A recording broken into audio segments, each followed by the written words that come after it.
Bricks and Minifigs is your one-stop shop for all things LEGO. Hit the link below to find a store near you.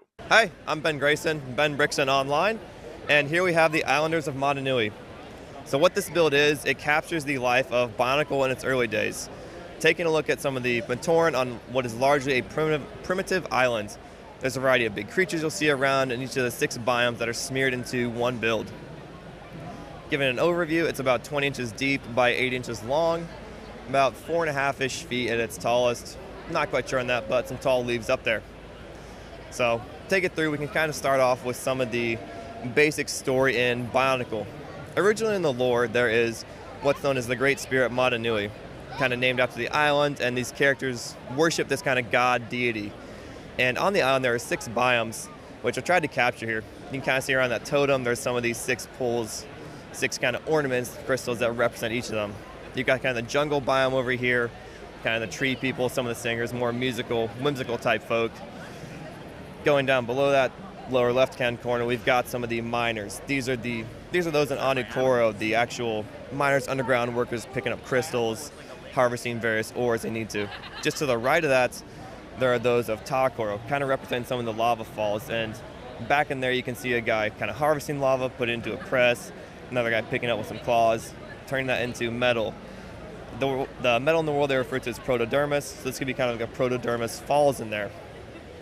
Beneath this, actually, we take a step back and go to the larger story, where Motunui, the Great Spirit totem you see, all the Matoran villagers are on a quest to awaken the Great Spirit. And you hear that kind of throughout the lore, but don't really see that until the end of the stories or the themes run, 2010, 2011-ish. The Motunui has an evil brother known as Makuta, and that's that kind of dark, deep, shadowy figure you see.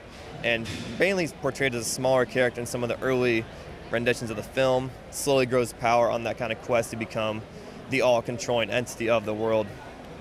Just behind that, we've got a kind of mountain, rocky arch area with some of the Komatoran walking up there. These guys are icy, more intellectuals, kind of like the brains of the island up there. Not quite archivists, but enjoy astrology with the kind of astronomy tower you see there. There's a fun little feature now. Some of the gears are clicking after running for so long. Not quite sure what's going on there, but got some sound effects too, which is interesting. They're heading up there to fix it. Yeah, they're working on it. They're like, okay, this is really annoying. What the heck happens? But that mechanism slowly rotates around, as well as oscillating off of the same motor, so you get that kind of gradual sway back and forth. Below that, to the far right here, we've got Gakor. This is kind of the island lily pad, kind of the island folks. It's essentially various huts, bridges across a series of lily pads flowing in the ocean with various deep, dark creatures under there. All sorts of fun coral bits and bobs. They're kind of the fishers, swimmers of the world. Taking this a bit back, this is a little bit of a reference to Pokoro, the last of it. These are your stone workers, stone carver. They kind of created the various game Koli. So taking bits of the Bionicle lore that I remember growing up as a child, but really something I haven't touched in 10 plus years. Yeah. And then what is in the back corner here? Yeah, so heading back to our back left corner, below the head statue, you've got a little elevator shaft. This is take some of the miners down from the ground level, under the mines below, and it's using some of the old EV1 mine storms where it's on a timer, go down, sit there for 20 seconds, raise back up, and I'll just make sure the cord is, or the length number of rotations comes up at the same same thing, so it kind of gets that same elevation on there. It's been a little finicky, but works enough. And we've got a classic spaceman hanging out by the campfire here. Yep, that we sure do. I haven't seen that guy before, but I guess there's a classic spaceman now.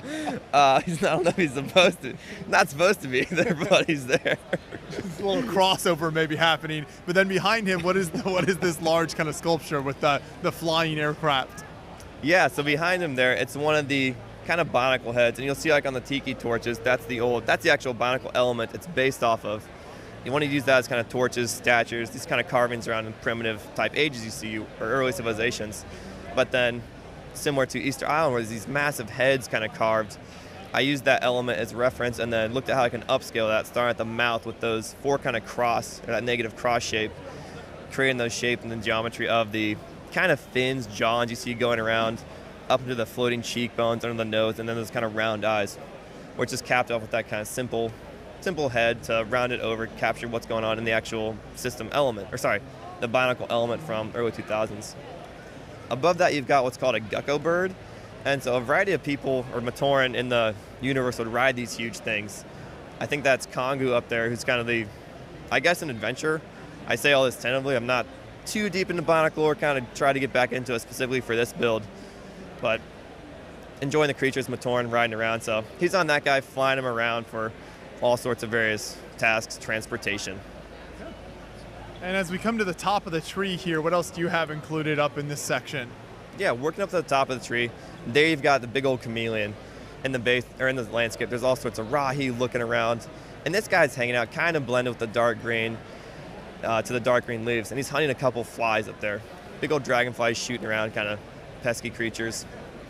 Just opposite of that, you've got a hut hanging there. This uses the 6x5 leaf element, which is brick bent around, similar to what Lego Master Moto has done from Season 2, but using some of the tri-leaf elements to capture that.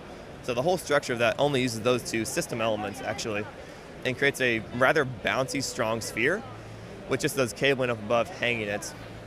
Yeah, I mean, that's a fantastic technique there. I love that. And then how about the base in this section of the tree? Oh, thank you. That uses more of the leaf elements, and similar to the lily pad, which is what had come first, kind of spiral these out. I think it radiates off of the center points 7 directions, only because that was what worked, and then how can you just kind of jam these leaf pieces together, attach them with 1x2 plates. And it's a couple layers thick, which helps it span.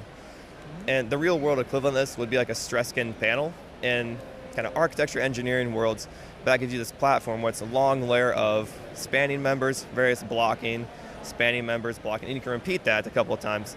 But that's what helps it to span out from the kind of center core of the tree. A couple supports bringing it out underneath there, you'll see. But that's what helps it give a nice rigid surface coming out, similar to the lily pad, which is done on a much larger scale than this one here. Yeah. And you've got a few different precarious looking sections with these branches sticking out, and then also just the rock work here as well. So as you build those types of kind of natural formations, what are the elements you're using to make sure this whole thing isn't collapsing on itself? Yeah, that was definitely big hope and a little bit of a prayer on moments in this. Both have a kind of a Technic core going in different ways. The tree has a series of Technic modules. I say modules because the same system repeated throughout it, where you've got one section kind of straight, and then splits off. In that side of module, there's a 4x4 round brick with the Technic pinholes on either side, the cross axle through that.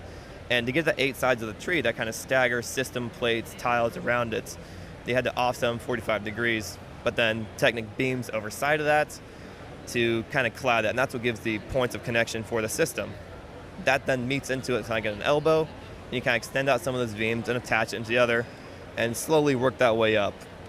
And then, so you got higher, obviously the branches get a lot more spindly. This is where that kind of prayer part in the build process really comes into play. There's some dainty axles in there that I was really hoping would just kind of stay put, and thankfully they have. So that's where you get kind of narrowing down the branches, expanding out, where at the ends it's capped with Pteranodon wings. They're all the left Pteranodon wing used from the botanical sets. And I lucked out finding a Bricklink lot of these where it was some seller in Poland had 99 or 100 of these for only $6 US. So believe it or not, after waiting a couple weeks for that thing to sit in customs, got a whole sandbag size of those, which it was an element I thought would be fun since doing the large scale of the Matoran builds, having that bigger leaf element as a kind of palm around would be nice. Yeah. And another thing that really stands out here is these cave structures underneath here. And you've got obviously kind of different colors with the gray, then this mix of lava, but what are some of the design elements you use in there? Because obviously that has to be strong enough to hold up what's above it, but also look nice as well. Yeah. So in this, the base is all kind of system, just stacks essentially. The lava cave specifically, you pan up and look at that ceiling in there, you can really start to see it's all brick pointing down. So from about this kind of section, kind of these top few layers in there, all the studs on that are pointing down. Then you take that whole panel, flip it over, and that plugs in to match the walls. So you get this kind of nice going up the walls, slender into the roof, and follow that kind of texturing of various slopes, bows, curves on their side, all that kind of stuff. And having those kind of smooth surfaces, that's what hopes to reflect some of that lava glow. Since it's all uplit, kind of pointing in, get off the Matoran's face in there, but then up into the actual roof as well, kind of refract that light around. It's done quite similar to the cave to the left of it, which is more mine shaft. And this takes a different approach in lighting, which primarily the build uses kind of point lighting. So in here you've got all these sorts of crystals plugged into the wall, little single LED running off of those. But following that kind of same approach where the cave ceiling is also snotted, studs going down. Much more tedious, real annoying part of the build. Just did not look forward to doing that. But it keeps it kind of that smooth kind of worn rock look wrapping around in there. And how long is this build, and do you know how many pieces are in the whole thing? Pieces, I have not a clue. I've always been horrible at that kind of guessing game, just never even close. So I won't give that a shot. The build itself is just over 80 inches long by 20 inches some deep. The tallest point's definitely the tree up there, which surpassed that kind of astrology moment off to its right. Fantastic work. So it's great to see a Bionicle build tackled like this with kind of all these different worlds here. It looks really nice, and I love the way you've done lighting and just kind of the different types of natural structures as well. So thank you so much for taking us through everything. Yeah, thank you, Josh. I appreciate it.